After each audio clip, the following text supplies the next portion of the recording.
What's up, there, guys? Brian here, the 3 Topics Gamer here to share with you another really awesome video to share with you guys today. Now, this video serves as a 2-part series to my preparation to upload my Mortal Kombat 1 review. And in the last video, I decided to share a video of what I thought were some of the worst, or at least fatalities that I didn't think were that great in the set of primary Mortal Kombat games. And this video is going to be going over what I think are my favorite and some of the best fatalities in the Mortal Kombat series of lineup games. So if you do happen to enjoy this video by the end, please do not forget to like, share, and subscribe if you check me in on my future videos.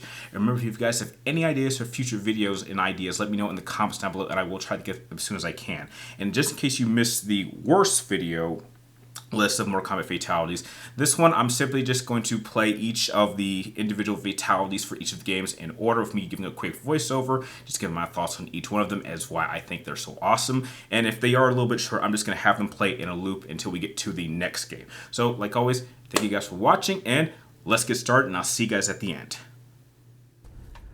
Starting off with Mortal Kombat 1, and in my opinion, I think the best fatality has to go to Sub-Zero. Now, I think I go with Sub-Zero because I believe out of all the fatalities in this game, that's the one that kind of stands out to me the most, and I believe is the most iconic.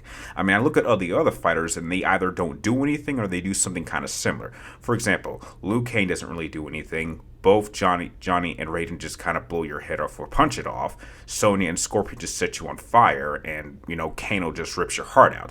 But heck, Amaran from Indiana Jones and Temple of Doom did it first, and it was a lot scary to me as a kid.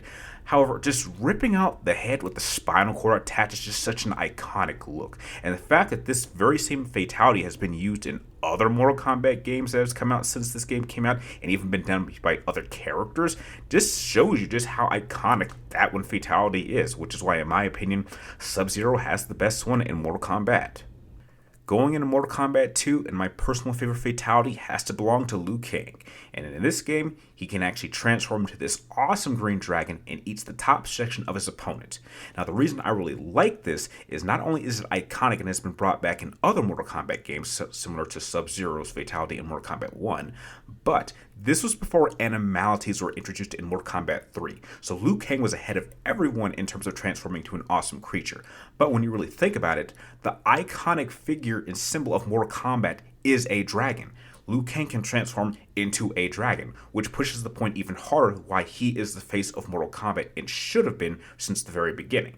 Which is why I've always thought that this one in particular was always one of the best fatalities that he's ever had, which is why he has my favorite fatality in Mortal Kombat 2. In Mortal Kombat 3, my favorite fatality has to belong to Cyrax. So being a cyborg, he spins his head, turning his hair into propeller blades like a helicopter, cutting his opponent into pieces, disassembles off screen, and then reassembles himself onto an awesome victory pose. Now, there are several characters in Mortal Kombat 3 that completely dismember their opponents, but none of them do it like this with style, which is why Cyrax, without question, has my favorite fatality in Mortal Kombat 3. Going into Mortal Kombat 4, my favorite fatality has to belong to, surprisingly, Tanya. Now, what Tanya does is she gives her opponent a little smooch, then their bodies levitate for a little bit as their bones and neck completely twist in opposite directions, and then as a final good measure, they explode. I absolutely love fatalities that have 3 stages. So, levitation, contortion, explosion. I absolutely love it, and I definitely think it's one of the best fatalities that stands out in Mortal Kombat 4. Going into Mortal Kombat Deadly Alliance, and the best fatality without question belongs to Cyrax. So, he grabs his opponent, slams him on the ground 3 times, pulls them into his body, grinds them up, and then spits them out into pieces.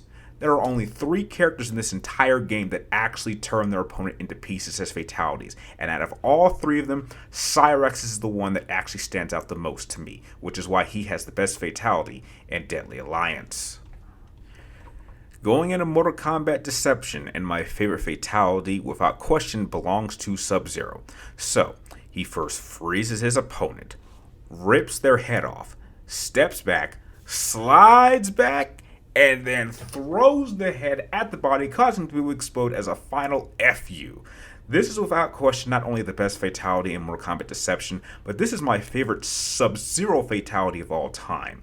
I really wish that they'd use this again in a future Mortal Kombat game, and it's also even more awesome to know that they actually showed off this fatality in a movie, if some of you guys remember, in the movie The 40-Year-Old Virgin. So I think the fact that that fatality, even to this day, still stands out to me is why still remains my favorite fatality in Mortal Kombat Deception. Alright, it's time for us to visit the Dark Ages with Mortal Kombat vs. DC Universe. As I stated in my last video, nobody in this game had a great fatality. They were all borderline boring to bad, or just basic. But if I had to pick who had the best fatality, I would have to once again go with Sub-Zero. But this time, I think I'll just add both of them because they both do the same thing. The first fatality has him first freezing his opponent and then just kicking them into pieces. And the second one has him freezing his opponent and then him just lifting them up and throwing them to the ground, once again turning them into pieces. To me, they both do the exact same thing. One kicks, one is thrown, but you get the exact same result. So for that reason, Sub-Zero, in my opinion, has the best fatalities in Mortal Kombat vs. DC. On to Mortal Kombat 9, and this is where fatalities were really starting to get gruesome. And without question, my favorite fatality in this game has to belong to Noob Saibot. Now, they start off by first dividing into their two separate forms, grabbing their opponent by the arms and legs, play a fun little game of tug-of-war by pulling that person and ripping them into two pieces, and then posing by holding both halves of their body.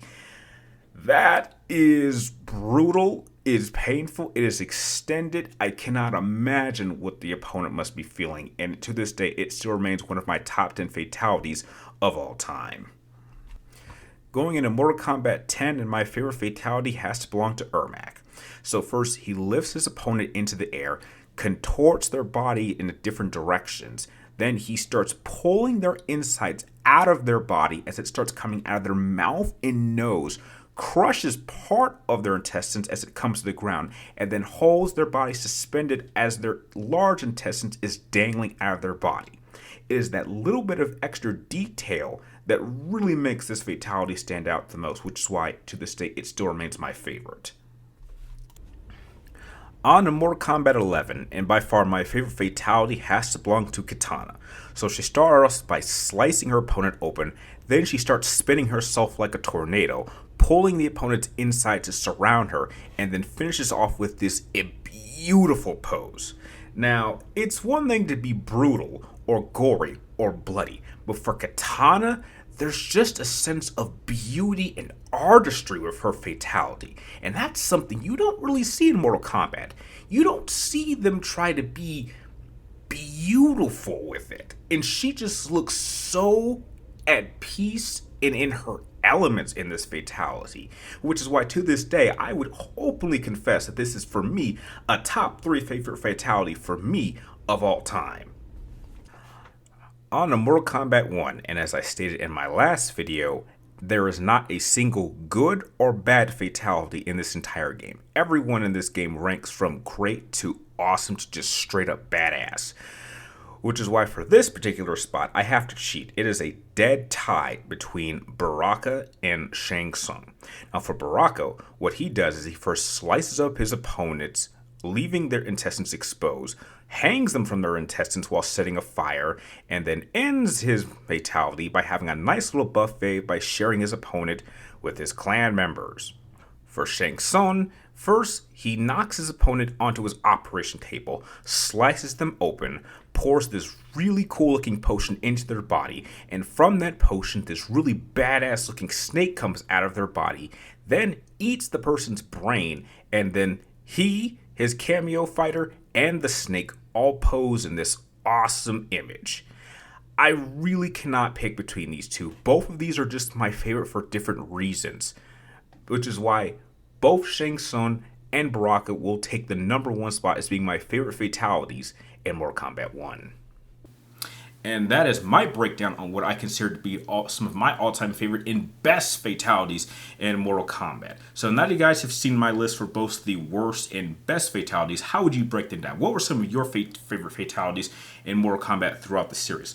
Let me know in the comments down below. And like always, I want to thank you guys for watching. You're awesome, and I'll see you guys next time.